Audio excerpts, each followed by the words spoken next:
अगर भगवान श्री कृष्ण आज तुम्हारे सामने होते तो सबसे पहले यही बात कहते कि मनुष्य की सबसे बड़ी कमजोरी यह नहीं कि उसके पास धन नहीं है। उसकी सबसे बड़ी कमजोरी यह है कि उसने स्वयं पर विश्वास करना छोड़ दिया है। जब तक तुम स्वयं पर विश्वास नहीं करोगे तब तक संसार का कोई भी व्यक्ति तुम पर विश्वास नहीं करेगा। याद रखो, पेड़ कभी यह चिंता नहीं करता कि उसके फल कौन तोड़ेगा। नदी कभी यह नहीं सोचती कि उसका जल कौन पिएगा। सूर्य कभी यह नहीं पूछता कि उसकी रोशनी का सम्मान कौन करेगा। फिर भी मनुष्य ही क्यों हर समय दूसरों की स्वीकृति चाहता है। तुम्हारा जन्म किसी को प्रसन्न करने के लिए नहीं हुआ, तुम्हारा जन्म अपने कर्तव्य को पूरा करने के लिए हुआ है। एक बात हमेशा याद रखना, जो व्यक्ति हर समय दूसरों की गलतियां खोजता है वह कभी अपनी कमियों को नहीं देख पाता, और जो अपनी कमियों को नहीं देखता उसका जीवन कभी नहीं बदलता। दूसरों को बदलने से पहले स्वयं को बदलो, क्योंकि जब दीपक जलता है तो उसे अंधकार से लड़ना नहीं पड़ता, उसका प्रकाश ही अंधकार को समाप्त कर देता है। तुम क्या कहते हो, मेरे पास समय नहीं है, लेकिन सत्य यह है सबके पास समय बराबर होता है। अंतर केवल इतना है कि कोई समय को सफलता में बदल देता है और कोई बहानों में। हर सुबह ईश्वर तुम्हें 24 घंटा देते हैं।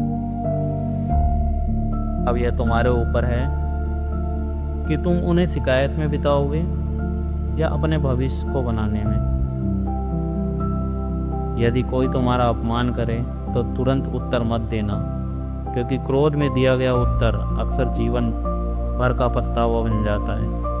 शांत व्यक्ति कमजोर नहीं होता, समुद्र जितना गहरा होता है उतना ही शांत दिखाई देता है। एक और बात सुनो, सफलता का अर्थ केवल धन कमाना नहीं है।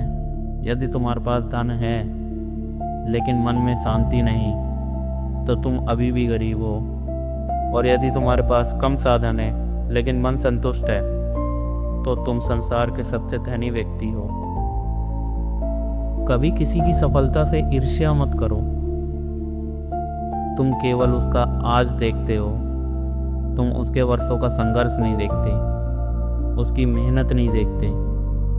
हर चमकती चीज के पीछे असंख्य अंधेरी रातें छिपी होती हैं। याद रखो, ईश्वर कभी तुम्हें वह नहीं देता जो तुम चाहते हो, तुम्हें वह देता है कि तुम्हें आवश्यकता होती है।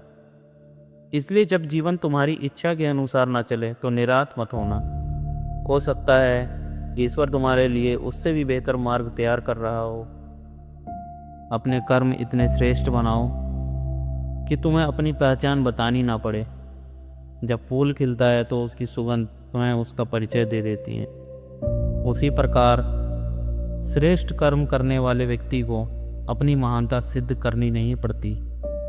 और अंत में जीवन में 3 बातों को कभी मत छोड़ना, ना भूलना: सत्य, धैर्य और अच्छे कर्म।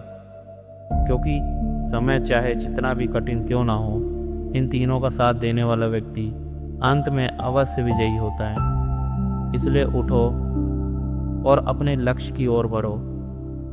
लोग क्या कहते हैं या मत देखो, ईश्वर क्या देख रहा है बस याद रखो।